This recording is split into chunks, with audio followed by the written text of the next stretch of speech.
Well, I hinted at this. It is our question of the week, sponsored by Condor Darts. But who will win the 2025 World Championships? As opposed to normal, we only have two options this time. Option one, Luke Humphries or Luke Littler. Option two, anyone else in the 96-man field, or 96-person field, I should say.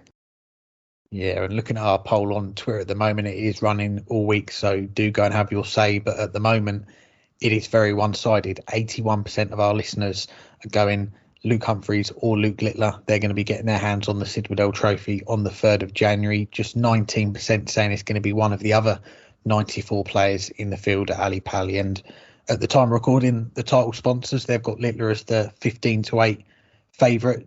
And then you've got Luke Humphries just behind at 3-1. And I know your pick for the title, Burton. I'm not going to spoil it for our listeners. They're going to have to hang tight and keep listening for that. But I think it's understandable. Humphries or Littler is going to be a popular pick for many people. And you can see why. Humphries, his year as world champion, we spoke about it. I think the last time we did a podcast together, we were looking back at Humphries' season so far as a world champion. And it's gone pretty well, winning the match play, the World Cup, the Players' Championship finals, which was the last major we've seen in the PDC, and beating Luke Littler in the final. And for Littler, I touched on some of his achievements already this year. The Premier League, he beat Humphries in the final with a 9-darter, the Grand Slam, overcame a few scares along the way, but at times looked unstoppable. And for a lot of the Players' Championship finals, looked like the player to beat as well. But anyone who's asked me for the last few months who's going to win the Worlds, I've confidently said Peter Wright, and I won't repeat some of the responses I've had when I've said that. And yes, it is in hope rather than expectation, but it was only September, still a short time ago, that he beat Van Gerwen and Littler on his way to winning a Euro Tour and put in a string of performances that were so impressive. But he has dropped off considerably since then, so I can't go with Peter Wright as my official pick for this podcast, or you might be looking for a new co-host. But for me, I'm looking at the bottom half of the draw, and I'm going to go with a player who he's consistently played well all year. He's not had the results on TV to back it up yet, but I think he's got a big run due in him, and it could come in the World Championship. And you go back to the World Championship last year, he should have made the semi-finals at least, and maybe that has set him back a little bit this year in terms of the TV events. He's still picked up titles on the floor, though, so my pick for the World Championship, I'm not going to go with one of the Lukes. I'm going to go left field. I'm going to go with Chris Dobey to go all the way and become the PDC World Champion in 2025.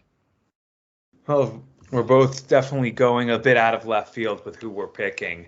And I think, and we've talked about this, I think you would be crazy not to believe that Luke Humphries or Luke Littler in either order should be the two favorites in this tournament, because they should be the two favorites. And they are the two players who are most likely to walk away on the 3rd of January with the title. As I said earlier, Littler winning the Premier League, winning the Grand Slam recently. And yes, he was fortunate, but he created his fortune in that event. He came back in 2 matches. He did survive one dart at Bull from Mike DeDecker, but he created chances to get back in that match. He created chances to get back in the match against Gary Anderson, and he won those matches, and it showed that he's ready to be a champion in these big events, including the World Championships. And obviously, Luke Humphries is the world champion. He is the world number one. He's already done it, and he's had as good of a year as almost anyone's had when they're reigning world champion, over at least since Michael Van Gerwen's era of dominance. But that doesn't mean they're going to win when it all counts. And I'm going to go a bit out of left field, because the player I am picking to win the World Championships has not had that much television success over the last, we'll say, 10 months. Only one quarterfinal on TV, but he's also made it to 6 finals on the Pro Tour this year. He's made the final session of 5 of the 13 Euro Tour events this year. And it's not like he's been going out to nobodies, at least most of the time, on telly.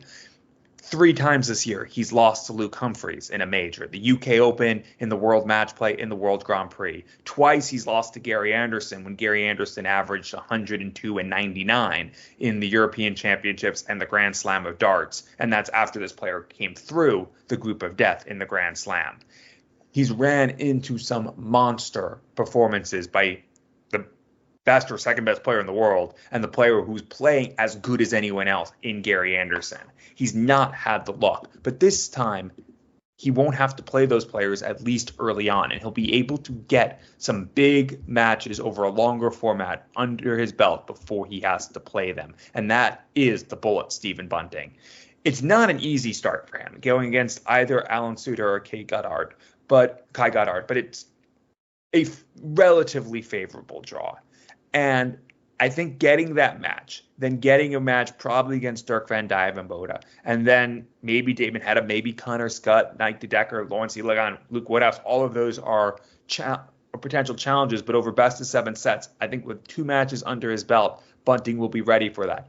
If he's going to play Luke Humphries, it won't be before the quarterfinals. If he's going to play Luke Littler, it won't be before the semifinal. And I think that will help him so that he's not going against them early like has been the problem over most of the past few months. It's been a great year for Stephen Bunting. And I said he struggled on TV over the last 10 months because if I said 11 months, that would be a lie. He won the Masters. He's been a little bit forgotten because of the televised struggles over the last few months, but he's had as good a year as almost anyone. And those 6 Pro Tour finals tied the record set by Luke Humphries a couple years ago for most Pro Tour finals lost in a year. He's done something only Luke Humphries has managed to do. Losing is not what he wants. Winning is. So if he can turn one of those finals into a title, great. And maybe the World Championships is where he's going to do it. I just think it's all going to come together and be a perfect cap for what has been a very, very good year for Stephen Bunting. He has not gotten the just rewards that his performances have deserved. It's going to happen at the Alexandra Palace. Stephen Bunting is going to be the PDC World Champion.